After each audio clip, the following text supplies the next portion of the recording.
ত্রিনাথ দাসরূপ সনাতন, এরাই রাই রসের মহাজন।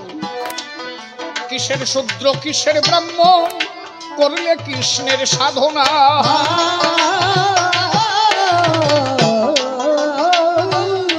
কৃষ্ণ কথা শ্রবণ জন্য রামানন্দের কাছে দৈন। উলুধ্বনি হরিবল হরিবল হরিবল হরিবল।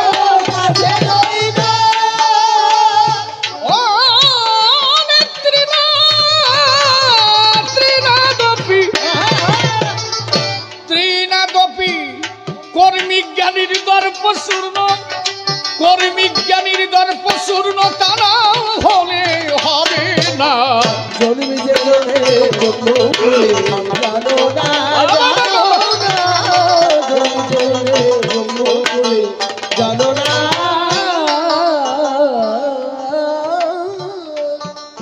আরে ব্রহ্মা ছিলেন ব্রহ্মপুরে, বলি হবিউল্লাহ কাজীর ঘরে। আমরা ভুলিতে পারি তারে, গোপীর প্রেম ভুলব না।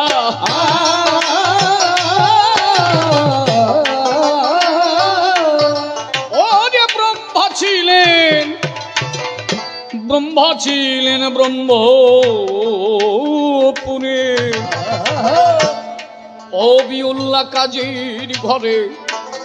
ভুলিতে পারি তারে, গোপীর প্রেম ভুলব না।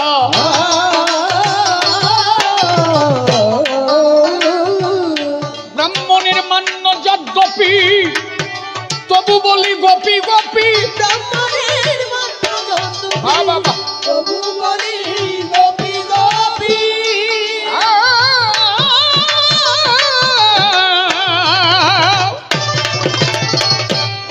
ব্রাহ্মণের মান্য যদ্যপি,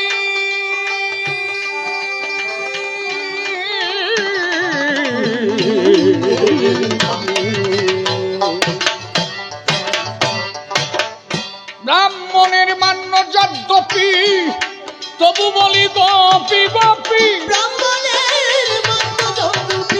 তবু বলি গোপী গোপী।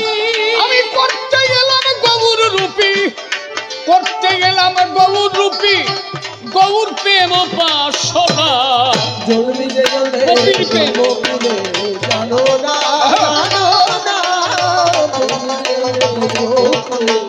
জানো না।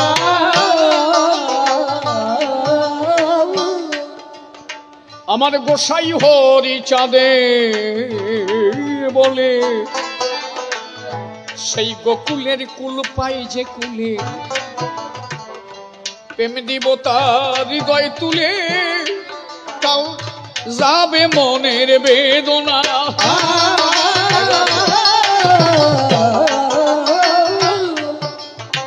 আমার গোসাই হরি, আমার গোসাই হরি চাঁদে বলে, গোকুলের কুল পাই যে কুলে, আমি প্রেম দিব তার হৃদয় তুলে, যাবে মনের বেদনা।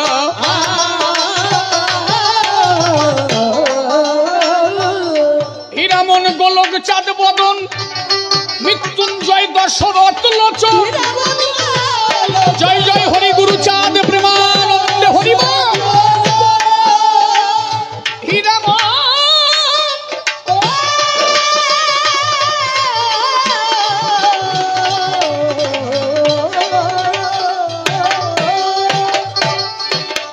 হীরামন গোলক চাঁদ বদন,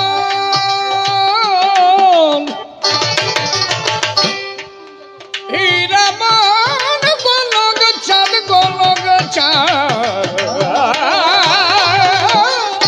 বদন। হীরামন গোলক চাঁদ বদন, মৃত্যুঞ্জয় দশরথ লোচন।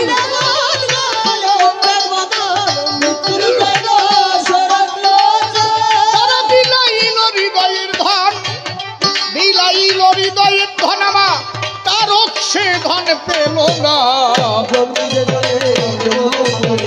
জানো না, জানো না,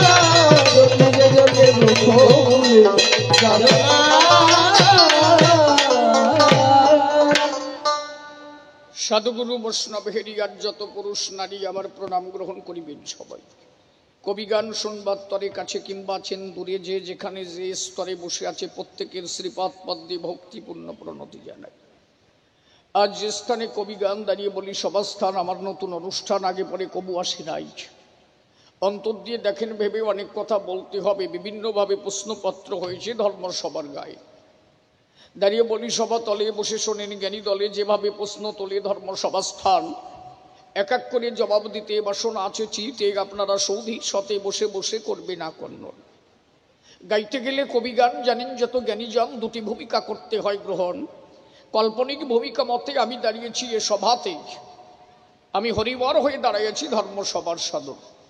বিপক্ষের বক্তা যিনি শুনেছেন জ্ঞানী গুণী, বিধান চাষা হয়ে সভাতে দাঁড়ায়, সে এসে সভাবাসে কথা বলেছে রসাভাসে, আপনারা বসে বসে শুনেছেন সবাই। কি দিতে এলো হরিচান বসে শোনেন জ্ঞানীজন, জগৎ জীবের কি করলো কল্যাণ, বলো দেখি সভা তলে এমন কি দিয়েছিলে, একটু ব্যাখ্যা করে ধরে তুলে দাও তার সমাধান। তাই কইছে তো নাকি? তাহলে হরিচাঁদ ঠাকুর কেন এলো তার জবাব কিন্তু প্রায় হয়েই গেল। মানুষের মধ্যে এই যে বাধাবাধি সব কিছু করতে, শুধু করতে কান্দা কান্দি, প্রেমের দেশে গিয়ে যে মানুষ ভাবের মূর্ছনায় থাকে না, যাতে জাতাজাতি ভুলিয়া সব একমাত্র হয়ে সব সম্প্রীতি একত্র মিলে মিশে যেন সবাই হরি গুণ গায়। ঠাকুর দেখলো তাই এই অনুন্নত সম্প্রদায়, যাদের 4 যুগ ধরে মানুষ বঞ্চিত রেখেছে ধরায়, মন্দিরে ঢুকতে গেলে বাধা দিত, এ কথা বলা সত্য। যারা পূজার মূর্তিতে স্পর্শ করলে ভগবান নাকি সেখানে থাকতো না, এরা বারে বারে তাই বলতো। ঠাকুর করলো বর্ণনা, এইভাবে চলতে পারে না, অন্তরে করি ধারণা। রামকান্ত বৈরাগীর চোখের জল দাঁড়িয়ে বলি সভা তালসি হরি আমার সইতে পারলেন না।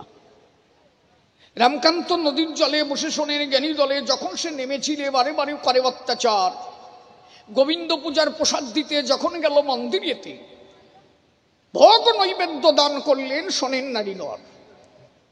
একটা থালা হাতে দাঁড়িয়ে বলি সভাতে ভোগ নৈবেদ্য রামকান্ত দান করলো গোবিন্দের পায়। কি বলবো সবার ঠাই, এ কথা তো মিথ্যা নয়।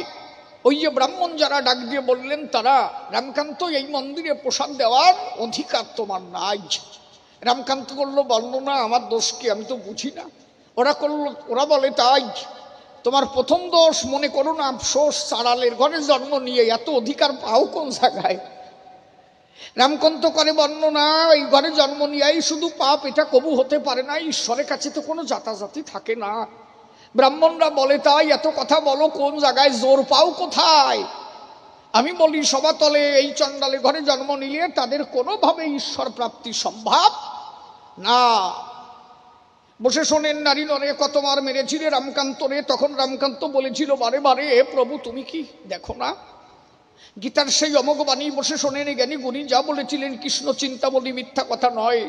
যদা যদা হি ধর্মস্য গ্লানি ভবতি ভারত অভ্যুত্থানাং ধর্মস্য তদাত্মানাং সৃজাম্যহং পরিত্রাণায় সাধুনাং বিনাশায় চ দুষ্কৃতম ধর্ম সংস্থাপনার্থে সম্ভাবামি যুগে যুগে। রামকান্ত বলে তাই প্রভু তোমার সেই অমোঘ বাণী জানি, তাই তুমি ধর্ম সংস্থাপন করতে আসো যদি এ জগতে। এই ভুভার হরিতে তোমার কত ভক্ত কাঁদিছে ধরায়, চোখের জলে সবাই ভাসে, হে কৃষ্ণ রসরাজে কৃপা করে অবতীর্ণ হও ওরা কান্দির গায়। কি বলবো সভাস্থান বসে শোনেন জ্ঞানীজন, ভক্তের আকুল ক্রন্দন সইতে পারলেন না হরিদয়াময়। তাই রামকান্তকে কথা দিল, রামকান্ত ভয় নাই, এবার আসবো আমি হরিদয়াময়। বসে শোনেন নারী নরে কলিজীব উদ্ধার করতে ওরা কান্দি নগরে, এবার অবতীর্ণ হলো আমার হরি ক্ষীরোৎসাই, একমাত্র হয়েছে হরি ভক্তের ঠাই। তাহলে ভক্তদের আশ্বাস দিতে দাঁড়িয়ে বলি এ সভাতে এসেছিলেন আমার হরি জগৎ পিতে, মানুষের মধ্যে সাম্যবাদী ধর্ম দিতে অবতীর্ণ হলেন ওরা কান্দির গায়ে। ঠাকুর করলো বর্ণনা, যেখানে কোনো জাতাজাতি থাকবে না, ধর্মে মানুষকে সম্প্রীতি সাম্যবাদ শেখায়, যেখানে মানুষে মানুষে থাকবে না কোনো লড়াই। তাহলে শ্রীহরি প্রতিষ্ঠিত হলো, বসে এই মতুয়া ধর্ম প্রতিষ্ঠিত হলো, এ কথা বলা ভালো।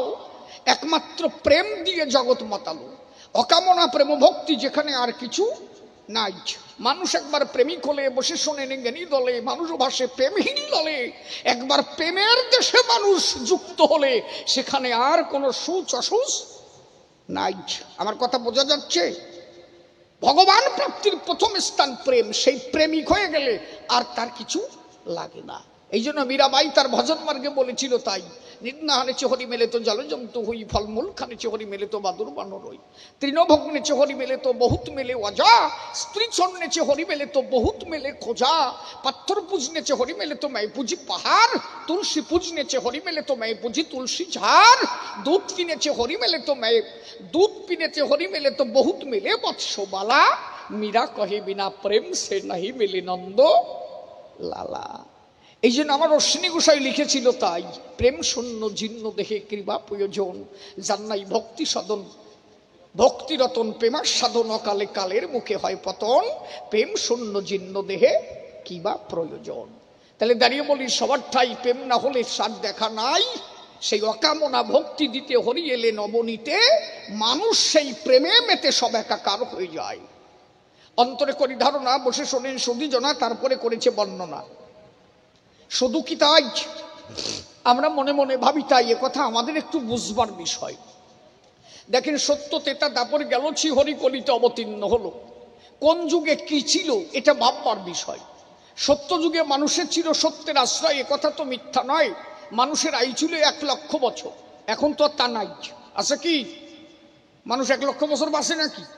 60 বছর বয়সে শীত হয়ে পরে আবার 1 লক্ষ দেশে পানি কবি আমার দামে। তাহলে তখন ছিল 1 লক্ষ বছর মানুষের আয়ু। ভেবে দেখেন, নারী নরে দাঁড়িয়ে বলি সবাধারে, সেই 1 লক্ষ বছর আয়ুতে ঠাকুর দেখলো, তাই স্বয়ং নারায়ণ তখন দিল সাধন ভজন। তখনকার সাধন ভজন কি? নারায়ণ বলছে, তাই সাধন ভজন হচ্ছে সত্য যুগে ধ্যান তপস্যা। মানুষ ধ্যানের দ্বারা ঈশ্বর প্রাপ্তি হয়। তেতা যুগ যখন এলো, বসে শোনেন জ্ঞানী দল যাগযজ্ঞ দিয়েছিল। মানুষের আয়ু তেতা যুগে ছিল কত? 10,000 বছর। সেই তেতা যুগ চলে গেল, যখন দাপর যুগ ছুটে এলো, বসে শোনেন জ্ঞানী দল, যাপরে মানুষের আয়ু হলো 5,000 বছর, কেউ বলে 1,000 বছর। তখন পূজা অর্চনার দ্বারা ঈশ্বর প্রাপ্তি হতো। তাহলে যদি 1000 বছর হয়, মানুষ পূজার্চনার দ্বারা ঈশ্বর প্রাপ্তি হয়, কলিতে সে হয়ে গেল তাই, আর কোনো পূজার্চনা নাই। ভগবান বলছে, তাই একমাত্র হরিনাম ছাড়া কলিজীবের কোনো গতি নাই। হরের নাম হরের নাম হরের নামই কেবলম কলৌ গতি নাস্তেব্য নাস্তেব্য নাস্তেব্য গতিরন্যথা। হরিনাম ছাড়া কলিজীবের কোনো গতি নাই, এটা মহাপ্রভু বলে গেছে। তাই এই জন্য মতুয়া যারা একমাত্র হরি নামে মাতোয়ারা, আমার অশ্বিনী গোসাই বারে বারে গানের মধ্যে লিখেছে, তাই আনন্দে লৌরে মধুর হরিনাম, নামে দান করিবে প্রেমানন্দ, এ দেহ হবে নিষ্কাম, আনন্দে লৌরে মধুর হরিনাম। একমাত্র নামেই পেতে পারো তারে, বসে শোনেন নারী নরে, নামে দেহ নিষ্কাম করে। আর দেহ নিষ্কাম হলে তখন মানুষ যেতে পারে প্রেমের ঘরে। অন্তর দিয়ে দেখো ভেবে, এই জন্য নাম করতে হবে। সেই পরিপূর্ণ ধর্ম দিতে আমি বলি, হরি এসে অবনীতে, ভুলে সব জাতাজাতি মিশাইয়ে সব এক দলেতে, একমাত্র হরি নামে জীব উদ্ধার করে যায়। তারপরে ডেকে বলে, বসে শোনেন জ্ঞানী দলে, তার পুত্র গুরুচাঁদ ঠাকুর কি করল নাকি? গুরুচাঁদকে কেন পতিত পবন কয়? পতিতকে যে নাহি তরে, বসে শোনেন নারী নরে, সে পতিত পবন হয় কি করি?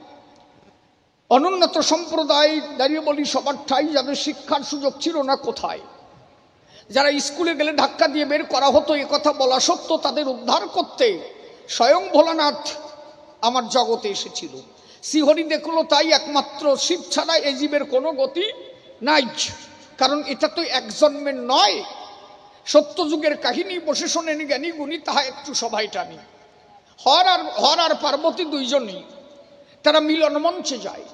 যখন দুইজন মিলন হলো, বসে শোনেন জ্ঞানী দল, দেবতারা তাই দেখলো। দেবতারা মিলন দেখে অট্টহাসি দেয়। যেই অট্টহাসি দিল, বসে শোনেন জ্ঞানী দল, শিব খেপে গেল। শিব বলে, তাই আমরা দুজনে মিলনে গেছি, তোদের আবার হাসার বিষয়টা কি বুঝি না। তাই শিব করে বর্ণনা, অন্তরে করি ধারণা, এ কথা তো মিথ্যা না। হর পার্বতী দুইজন হয়েছে মিলন।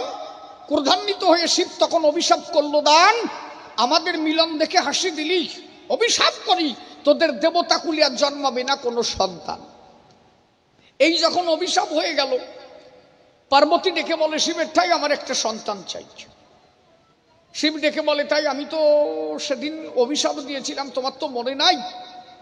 আমরা দুজন মিলনের ফলে আমি বলি তোমার স্থলে ওরা যখন হাসি দিলে আমি তখন অভিশাপ করেছিলাম, দান দেবতা কুলি আর জন্মাবে না কোনো সন্তান, কিন্তু তুমিও যে দেবতার মধ্যে পড়ে যাবো ছাতা আমার মনে ছিল না, অতএব তোমারও সন্তান হবে না। পার্বতী কাকতি মিনতি করে ডাক দিয়ে বলে, শিবের ধারে কোনোভাবে হবে না। বলে একভাবে হয়, যদি হরিব্রত পালন করো, তুমি আমার কথা ধরো, হরিব্রত পালন করলে শ্রী হরি কৃপা করে যদি তোমার ঘরে সন্তান রূপে আসে ধরায়। এই জন্য 100 বছর হরিব্রত পালন করে বসে শোনেন নারী নরে, আসিয়া দেখে পার্বতী ঘরে ঘরে শয়ন করে আছে ছোট্ট শিশু। মনে ভাবলো তাই স্বয়ং হরি কৃপা করে সন্তান হয়ে এসেছে ঘরে। শিব এসে দেখতে পারে এ শিশু তো সামান্য শিশু নয়, স্বয়ং গণেশ যিনি নারায়ণের অংশ হচ্ছেন তিনি।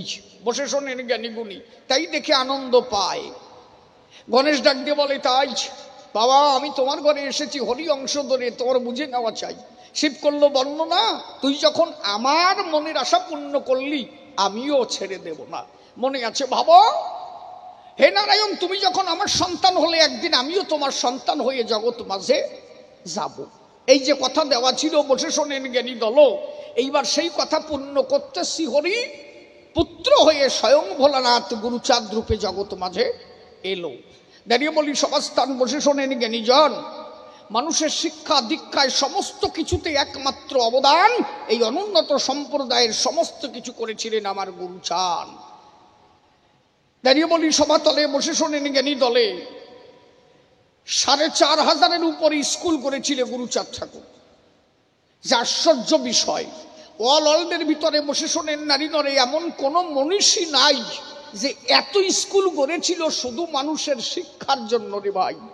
ঠাকুর করেছে বর্ণনা, শিক্ষা ছাড়া জাতি কোনোভাবে জাগ্রত হতে পারে না। এই জন্য গুরুচাঁদ ঠাকুর বারে বারে করেছিলেন ঘোষণা, খাও বা না খাও করো ভিক্ষা, ছেলে মেয়ে দাও শিক্ষা। শিক্ষাই আনে চেতনা, চেতনা না আনলে বিপ্লব হয় না। দাঁড়িয়ে বলি সবার ঠাই আজ থেকে 100 বছর আগে যদি আমরা দেখতে পাই এই অনুন্নত সম্প্রদায়ের কয়জন শিক্ষিত ছিল বলো দেখি আমায়। এখন প্রত্যেকটা ঘরে ঘরে বসে শোনেন নারী নরে, যে কোনো ঘরে গেলে অন্তত বিএ পাস দেখা যায়। তখন ঘর খুঁজে মানে কি, 1 গ্রাম খুঁজলে একটা বিএ পাস পাওয়া যেত না। এই জন্য গুরুচাঁদ ঠাকুর যিনি করুণা করে এসে তিনি কলিজীব উদ্ধার করতে এসে একমাত্র শিক্ষা দিয়ে জীব উদ্ধার করে গেল। অন্তর দিয়ে দেখো ভেবে, আমার তো আবার সবাই আসতে হবে, ছোট্ট করে গানে গানে জবাব দেওয়া ভালো। তাহলে বাড়ি দাও ছোট্ট একটা গান গাই, গানে গানে জবাব দিই। এখনো আরো 3 আসর হবে, চুপ করে থাকতে হবে, বেশি বড় করলে তবে না। দাও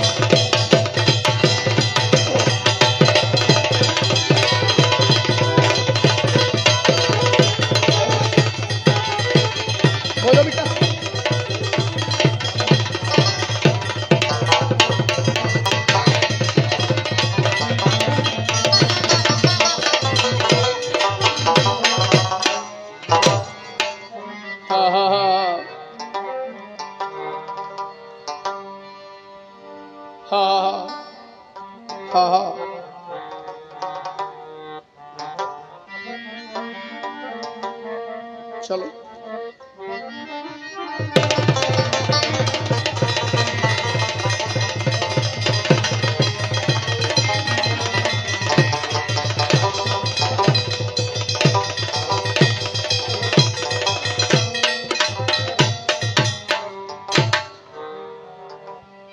আমার জ্ঞান বিজ্ঞান আর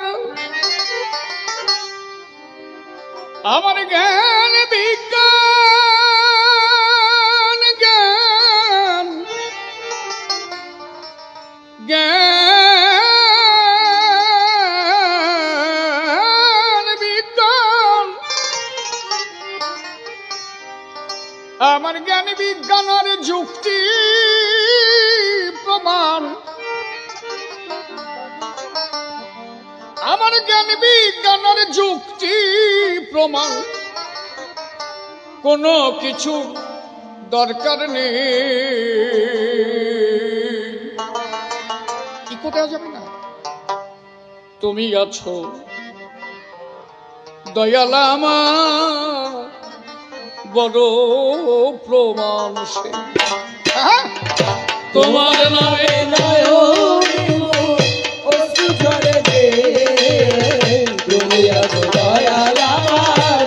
প্রবাসী তোমার নামে নয়নে মন অশ্রু ঝরে যে তুমি আছো দয়াল আমার বড় প্রবাসী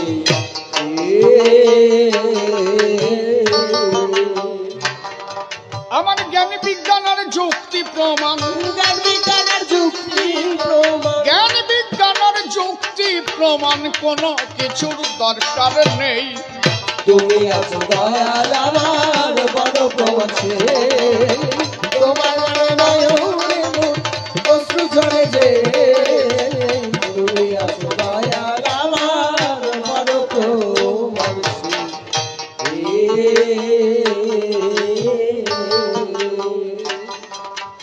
প্রভু তুমি যখন দাঁড়াও এসে আমার মনের দুয়ারে হৃদয় আমার ভরে ওঠে মধুর জোয়ারে ও মধুর জোয়ারে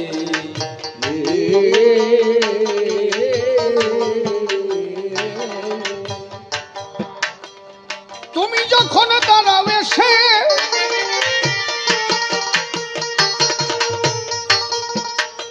মনের দুয়ারে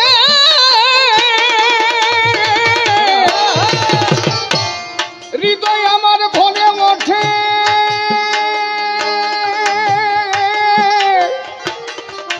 মধুর জোয়ারে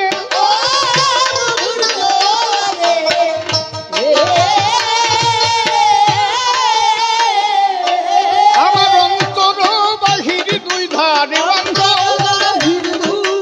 আমার অন্তর বাহির দুই ধারে দেখি শুধু তোমাকে তুমি আছো দয়াল আমার বড় প্রবাসী তোমার নামে নয়নে অশ্রু ঝরে যে তুমি আছো দয়াল আমার বড় প্রবাসী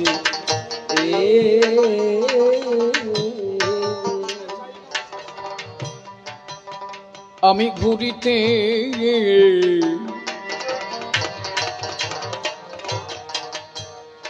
ঘুরিতে চাই না আসার সংসারের পিছু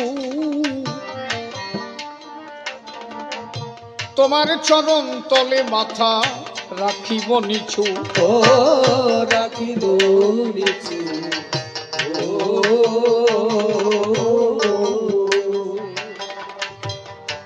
আমি ঘুরিতে চাই না আসার সংসারের পিছু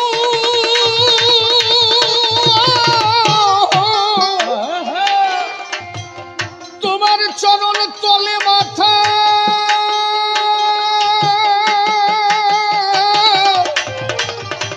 রাখিব নিচু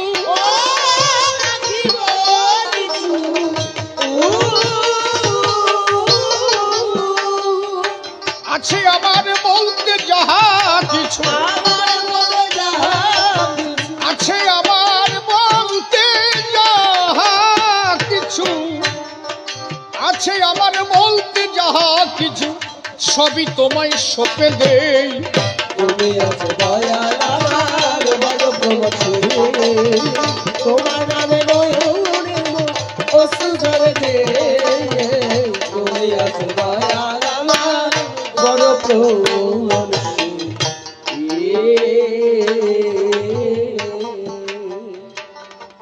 তুমি দাও না ধরা যাও না দূরে প্রভু আমাকে রেখে লুকায়ে লুকায়ে হাসো আড়ালে থেকে ও আড়ালে থেকে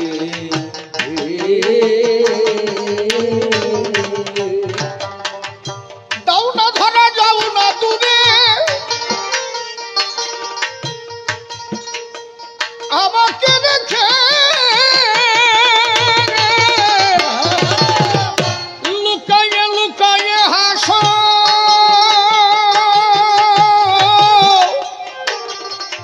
আড়ালে থেকে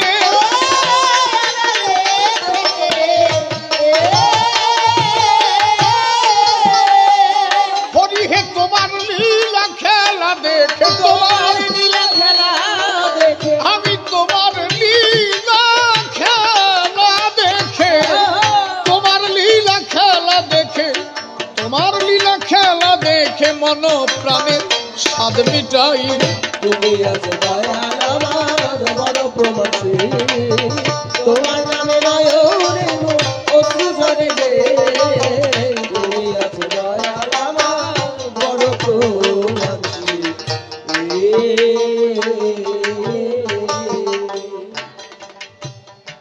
আমি কত জনে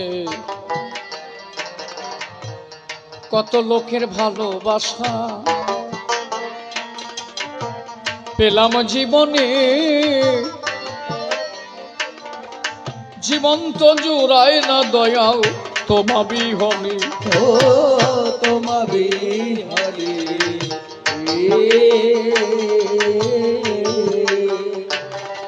ওরে কত লোকের ভালোবাসা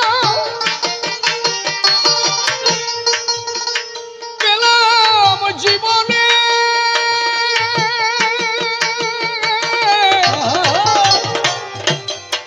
এ জীবন তো জুড়ায় না দয়া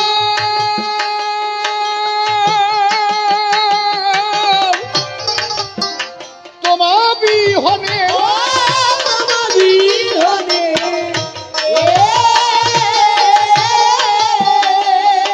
তোমার নাম লয়ে বসি বিজনে, নাম লয়ে বসি বিজনে, তোমার নাম লয়ে বসি বিজনে, পাগল বিজয়ের বাসনায়। তুমি আছো দয়াল আমার বড় প্রবাসী, তোমার নামে নয়নে অশ্রু ঝরে রে, তুমি আছো দয়াল আমার বড় প্রবাসী।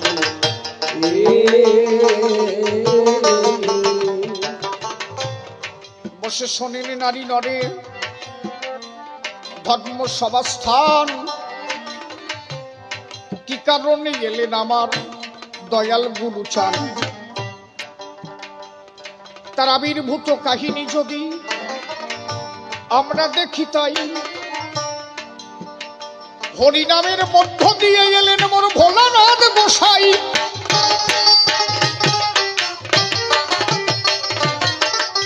যেদিন ওরা কান্দি লোচন গোস্বামী ঠাকুরের কাছে এলো, শিহরি চাঁদকে লোচন কহিতে লাগিল, ভোরবেলা স্বপ্ন যোগে আমি দেখিলাম বাবা তাই, সোনার কাশিতে পড়ে এলো ভোলানাথ গোসাই। ঠাকুর বলে, লোচন রে তুই আমার কথা নিবি, ধৈর্য ধরে দেখবি কি ঘটনা পাবি, কারো কাছে বলিস না দেখি ওরা কান্দি কি হয়। চুপ করিয়াছিল আমার লোচন গোসাই। কিছু সমাগরে প্রসূতিগার হতে খবর একটা এলো, শান্তিমাতা বাচ্চা প্রসব করিল। পুত্র সন্তান প্রসব করেছে, সবাই ছুটে যায়। কি ঘটনা ঘটেছে আশ্চর্যের বিষয়। সমস্ত ভক্ত গিয়ে যখন ঘরের কাছেতে দাঁড়ালো, দেখেন ঘর হতে একটা পূর্ণ জ্যোতি বাহির হয়ে এলো। শিশুর অঙ্গ থেকে একটা জ্যোতি বাইরে ছুটে আসে, সেই জ্যোতি এসে গেল শ্রীহরির চরণেতে মিশে। লোচন বলে, আমি ঠিক দেখেছি, ভুল দেখি নাই, দেখেছি এসেছে এই ওরা কান্দি ভোলানাথ গোসাই। চেয়ে দেখ চাঁদে চাঁদের মধুর মিলন হলো, একবার প্রেমানন্দে ভক্তবৃন্দে হরি হরি বল হরি বল। লোচন বলে, যা দেখিলাম এ তো আশ্চর্যের বিষয়। ঠাকুর বলে, লোচন কহ দেখি, আমি জানতে চাই।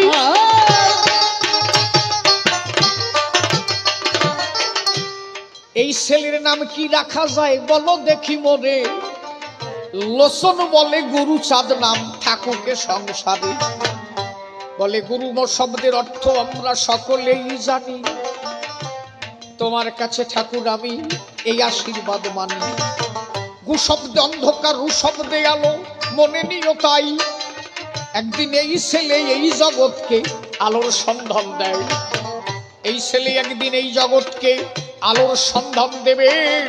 তাই গুরুচন্দ্র নাম হলে নাম সঠিক কিন্তু হবে। এটা মিথ্যা নয়, আমরা জানি। শোনো সবাস্থান, ছোট্ট থেকে প্রতিবাদী হলেন আমার দয়াল গুরু চান। তার ছোটবেলা থেকে যদি আমরা একটু লক্ষ্য করি, সে যে এদের অনুন্নত সম্প্রদায়ের দরদি হবেন, ছোটবেলা থেকে তার সেই ভাব লক্ষ্য করা যেত। একদিন অনুন্নত একটা ছেলেকে উচ্চ বর্ণের কিছু ছেলে পেলে মারল। তখন গুরুচাঁদ ঠাকুরের বয়স মাত্র 6 বছর। আজকে বয়স কত? মাত্র 6 বছর। তা ছেলেটাকে কয়জন মারছে, সেখান থেকে ছেলেটাকে বাঁচিয়ে নিয়ে মা শান্তি মাতার কাছে নিয়ে গেছে। মা, কি বাবা? বলো মা, দেখো এই ছেলেটাকে ওরা কয়জন মিলে মারছিল, আমার খুব কষ্ট লেগেছে। মা,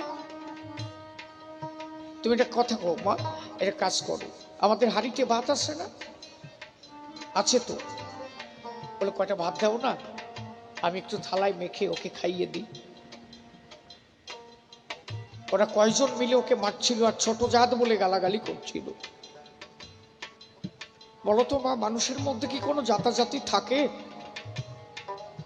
হাড়ির থেকে কিছু ভাত বের করে নিয়ে গুরুচাঁদ ঠাকুর নিজে হাত দিয়ে মা খাইয়ে থালে ছেলেটাকে খাইয়ে দিচ্ছে। খা, দেখ না, মানুষের কোনো জাতি থাকে না।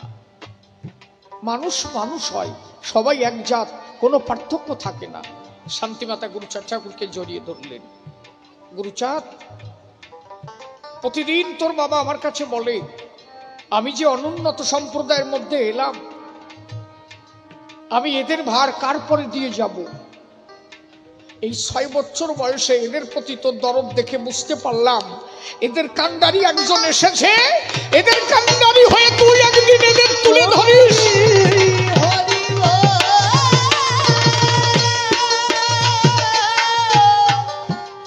বসে শোনেন নারী নরে, মিথ্যা কথা নয়। শিক্ষা গ্রহণ করতে গুরুচাঁদ ঠাকুরকে পাঠালো গোসাই। এই জন্য আমরা তো ছেলেপেলের মায়া করি।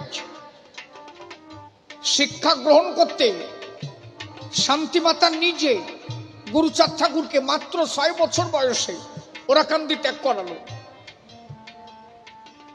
নিজে আচরিয়া ধর্ম শিখালো। আমাদের এগুলো ভাবা উচিত।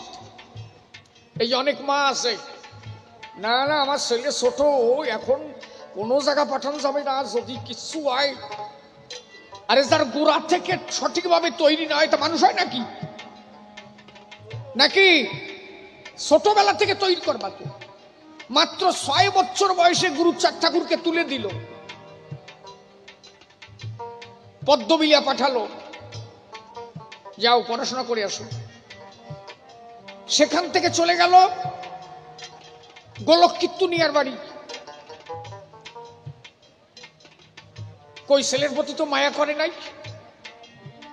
আগে শিক্ষিত হতে হবে। গুরুচাঁদ ঠাকুর শিক্ষা নিতে চেয়েছিলেন, আপনাদের জানা থাকবে কিনা জানি না। আপনারা জানেন কি গুরুচাঁদ ঠাকুর একসময় মাজা সমান চুল ছিল? জানা আছে? কার কার জানা আছে? হাত তোলবি। ওই যে ছবিতে যে গুরুচাঁদ ঠাকুরের ছবি দেখেন নাকি, চুলালা ছবি দেখা যায় কি?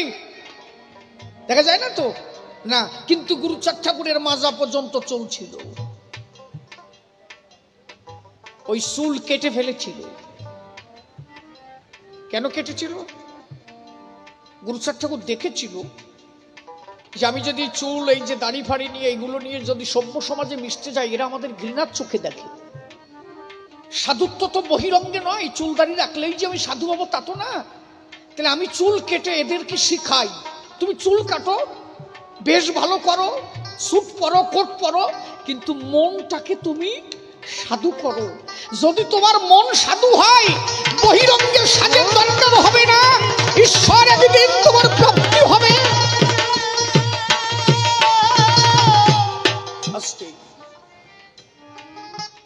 গুরুচাঁদ ঠাকুর যখন চুল কেটে ফেললেন, ওরাকান্দির যত লোক ছিল সবাই বলতে লাগলো, ওরে ওই যে হরিচাঁদের সলরা শেষ হয়ে গেছে রে, ওরে সেই যে ভাব ছিল সেই ভাব নাই রে। কত পদ আমাকে মধ্যে আছে বোঝো না? এই পদেরা মানুষের বদনাম গাতি তো আর সময় নাই না, নাকি? কথা বোঝা যাচ্ছে মামা? চুল কেটে উনি দেখলেন সভ্য সমাজে মিশতে হবে আমাকে, ভদ্রবেশে। এমনকি যেদিন গুরুচাঁদ ঠাকুর লাট দরবারে গিয়েছিলেন, 500 টাকা দিয়ে কলকাতা থেকে রাস পোশাক কিনে নিয়েছিলেন, কোনোভাবে যেন কেউ বলতে না পারে যে আমরা নমশূদ্রর ঘরে জন্ম, আমাদের কোনো সভ্যতা নেই, আমাদের যাতে কেউ ছোট না ভাবতে পারে। কথা বোঝা যাচ্ছে? এখন সভ্য সমাজে মিশতে হবে তোমাকে। এই যে শিশির একটা কোট পরেছে, এটা পাঞ্জাবি পরেছে, এটা ধুতি পরেছে, হ্যাঁ, অনেকের গায়ে জ্বালা উঠছে, আমার নবর মধ্যে জ্বালা উঠতেছে, বাবা দিয়ে উঠেছে, এ শালার পোড়া কবাইলে সারা জীবন গামছা ভরবো নাকি? তাই সভ্য সমাজে মেশো তুমি। সাধু হতে তোমার তো ভাব ধরার দরকারটা কি? সাধু তো মন। আমি চুলদারি রাখলাম, ই রাখলাম, আর পরের মেয়েদের হবে না। সাধু তো মনের ঘরে রাখতে হবে। গুরুচাঁদ ঠাকুর তাই শিক্ষা দিয়েছিলেন, নিজে চুল কেটে ফেলেছিলেন। তার আক্রোশটা ছিল কোথায় জানো? হ্যাঁ হ্যাঁ হ্যাঁ, তোমরা তো শিক্ষার সুযোগ পেয়েছ, শিক্ষা গ্রহণ করতে গেছে, তাকে জায়গা দেওয়া হয়নি।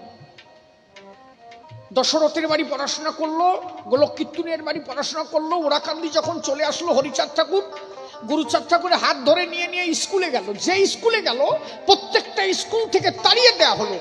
কেন তাড়িয়ে দেওয়া হয়েছিল জানো কি? শুধু একটা কথা বলা হয়েছিল, সারালির ঘরে জন্ম, শিক্ষার দরকার কি? ও তো চন্ডালের ছিল, শিক্ষার কি প্রয়োজন? মুসলমানরা তাদের মাদ্রাসায় বক্তব্যে গুরুচাঁদ ঠাকুরকে জায়গা দিয়েছিল। মুসলমানরা বলেছিল হরিচাঁদ ঠাকুরের কাছে যে আপনার ছেলেকে আমাদের বক্তব্যে পড়ান, আমরা জায়গা করে দিচ্ছি। সেখানে গুরুচাঁদ ঠাকুর স্টাডি করেছিল, কোন বাওয়ানের স্কুলে জায়গা দেয় নাই। কথা বোঝা যাচ্ছে নাকি? সেইখান থেকে গুরুচাঁদ ঠাকুরের আক্রোশ জন্মালো। আমি যদি বেঁচে থাকি, আমার বাবার যদি কৃপা হয়, আমি যেমন শিক্ষা গ্রহণ করতে পারলাম না, আমার অনুন্নত সম্প্রদায় যাতে শিক্ষা থেকে কোনোদিন বঞ্চিত না হয়, আমি করে দেখাবো।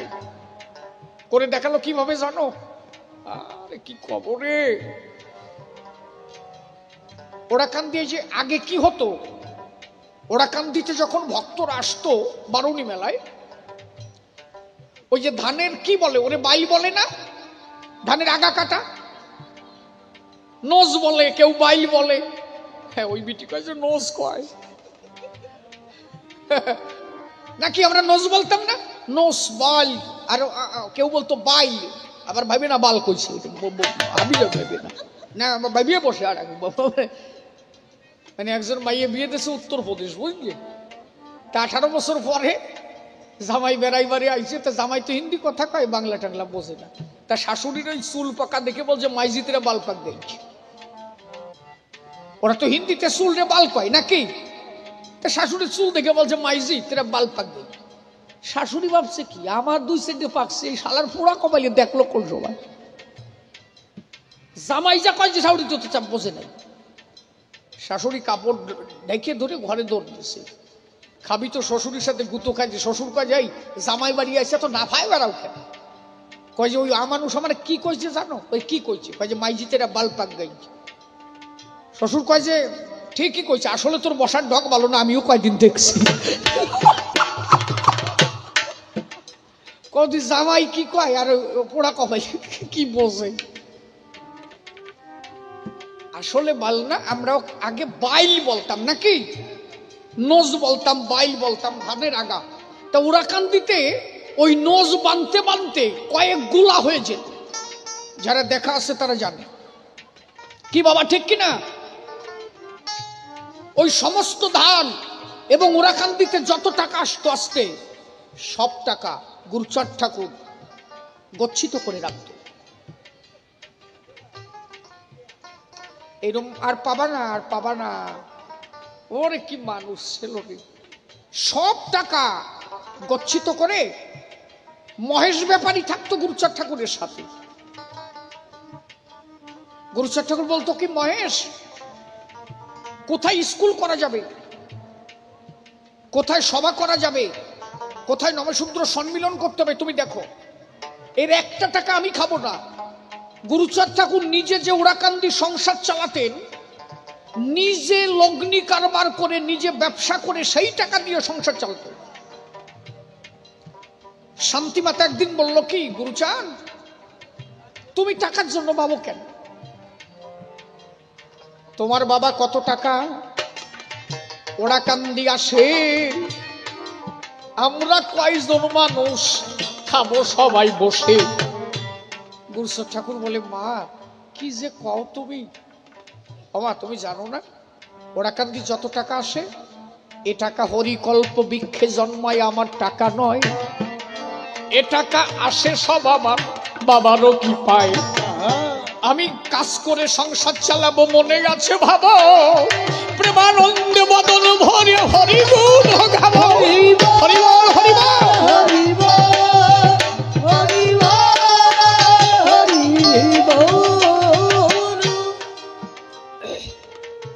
আমি নিজে কর্ম করব, সংসার চালাবো, আর ওরাকান্দি ভক্তরা যা দেবে সেই ভক্তদের টাকা ভক্তদের কাজে ব্যয় হবে।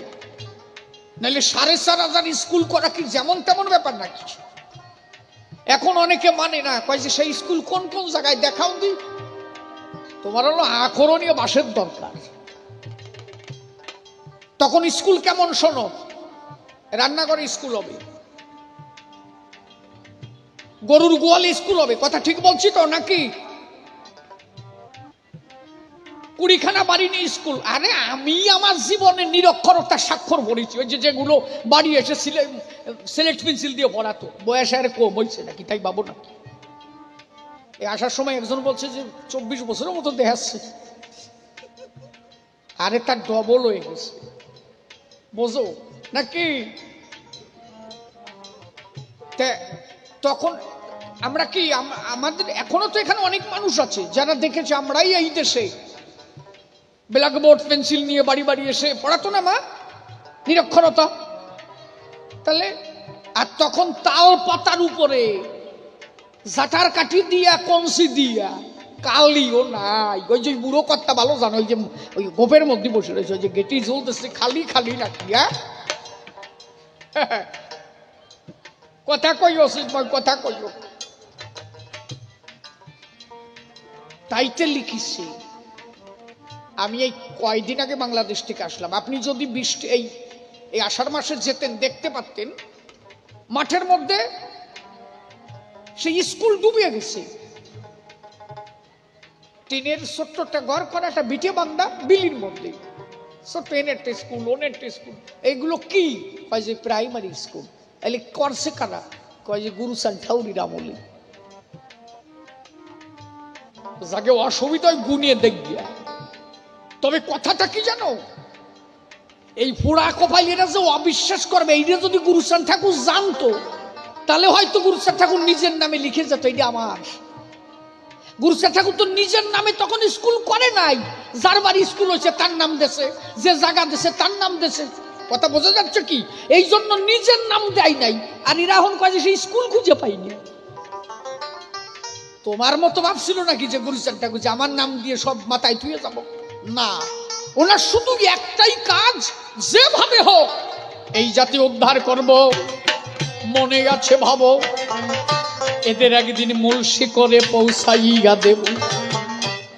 ভাবো 1906 সালের আগে একজনেরও চাকরি নাই নাই নাই।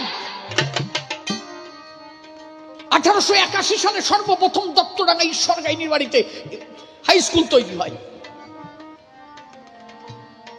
তাহলে 1906 সালে অ্যাট ফার্স্ট সবে মাত্র নবশূদ্র সমাজের প্রথম চাকরি শ্রী শশীভূষণ ঠাকুর তাহলে 1906 থেকে এখন কত, এই যাতে কত বছর, এই কত কয় সাল, 2024। আপনি বলেন তো ওয়েস্ট বেঙ্গলে নমশূদ্র নাই এমন কোন জায়গায় চাকরি আছে? নমশূদ্রের ঘরে কি চাকরি নাই কও? IAS, IPS, high school, barrister, জজ, উকিল আছে কিনা? তাহলে 1906 সালের আগে যাদের চাকরি ছিল না, 2024 এসে দেখো কিছু বাকি নাই, সব হয়ে গেছে। এই একমাত্র আমার হরিগুরু ছাড়ের অবদান। জয় জয় হরিগুরু চাঁদ প্রেমানন্দে হরিব।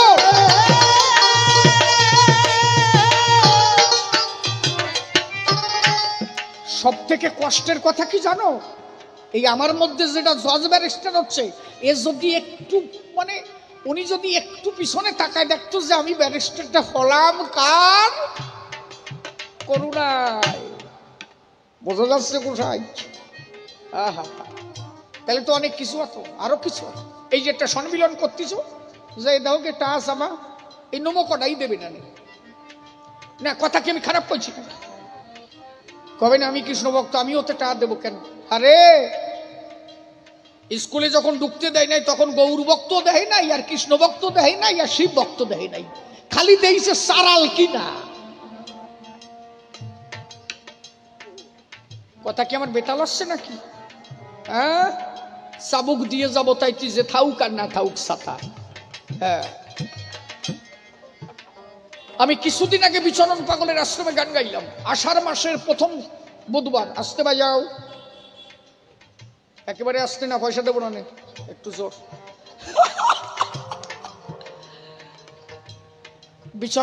বিচরণ পাগলের বাড়ি গুরুচাঁদ ঠাকুর গিয়েছিল। বিচরণ পাগল তো সবসময় গুরুচাঁদ ঠাকুরের সঙ্গে থাকত। ওখানে প্রহ্লাদের ভিটা এখন আছে, প্রহ্লাদের ভিটা, যেখানে এই যে আমরা যে নমশূদ্র টাইটেল পেলাম, প্রহ্লাদের বিশেষ অবদান। মনে রাখো নামটা, শুনে দেখো অনেক জজ ব্যারিস্টার নমর মধ্যে নাম জানে নাকি? নাম কি কলাম? মনে থাকবে না তো? প্রহ্লাদ। যদি বলি কেন নামটা মনে রাখতে হবে, সেন্সাস রিপোর্ট থেকে তখন রিপোর্ট তুলতে গেলে 35 টাকা লাগবে। আমাদের চন্ডাল বলা হতো, তে বললো সেন্সাস রিপোর্ট তুলতে গেলে 35 টাকা লাগবে। কে দেবে? সেই টাকাটা কিন্তু ওই প্রহ্লাদ দিয়েছিল। সহজে দেয় নাই, ওরে বাবা। গুরুচাঁদ ঠাকুর গেল, এই প্রহ্লাদ টাকা দে, মাত্র 5 টাকা দিয়েছিল। কত দিয়েছিল? 5 টাকা।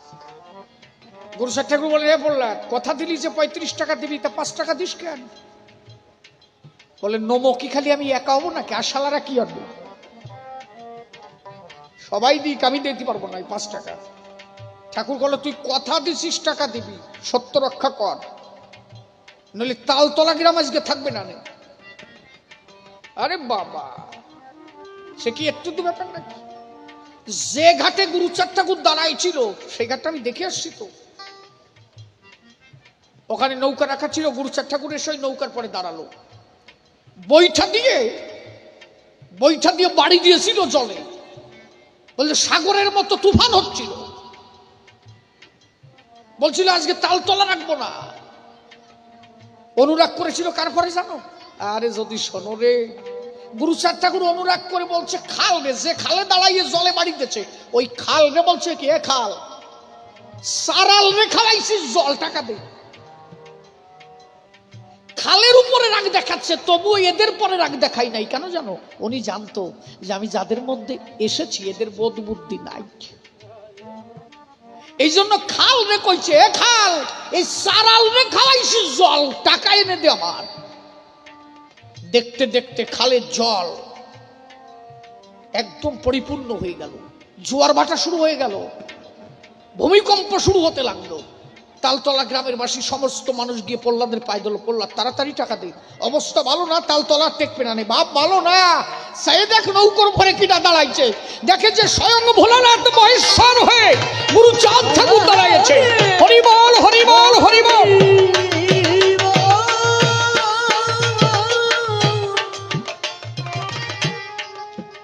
ওই যে 35 টাকা দিয়ে এসে প্রণাম করলো, বাবা শান্ত হও, ভুল করেছে। বলে এই টাকায় একদিন কথা কবে তোর নাম স্বর্ণ অক্ষরে লেখা থাকবে, তাহলে নমকে অন্তত জানা দরকার তার নামটা নাকি। প্রহ্লাদ সেদিন 35 টাকা দিয়ে প্রহ্লাদ সম্মান বাঁচালো। চন্ডাল থেকে সেদিন এরা নমশূদ্র হলো।